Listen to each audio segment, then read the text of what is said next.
Welcome to today's tip of the day. It's been a while since we've done a tip of the day, so let's do one on FCS2 boxes.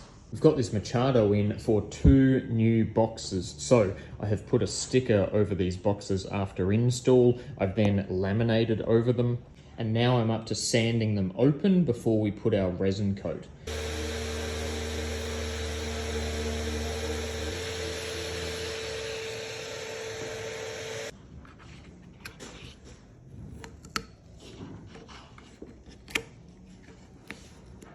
We've now opened up the box by sanding that sticker away. We haven't cut the sticker away, we've sanded it away. But now, how do we know how much more sanding this box requires to get it to the correct depth in the board? You may not know this, but there's actually markings on the box to tell us if we are at the correct depth or not. We have 2 markings on these FCS boxes. We have the FCS logo itself, and then we have the L for left with the arrow pointing to the left. Or in the case of the right side, we had an R for right rail with an arrow pointing to the right. The depth we're looking for when sanding these boxes down is we don't want to sand the FCS logo away. If we sand that away completely, we've sanded too much of the box away and the fins will sit high in the box.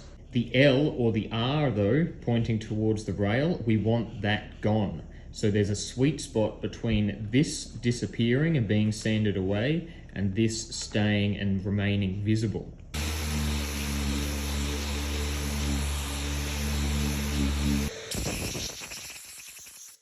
We now have no marking telling us if this is a left or a right box, but we've kept our FCS logo, so our depth on this box is going to be good. Now we can get some resin coats on these bad boys, final sand them, and they're good to go. This is not only helpful for people trying to install these boxes themselves for the first time, but also for anyone looking at buying a surfboard with FCS2 boxes. Have a close look to make sure that the FCS logo remains on the box, but the directional arrow and the R or the L for the rail side is gone. You would be surprised how many boards I get in for repair from major manufacturers, big labels, who are over-sanding or under-sanding their FCS2 boxes. If it's not a case of over-sanding, quite often, if there is no FCS logo, they're actually using cheap plastic knockoff boxes from Alibaba, Wish, Temu. So if you are looking at buying a board with FCS2 boxes, make sure that logo exists in the box. That is today's tip of the day. Chee-hoo!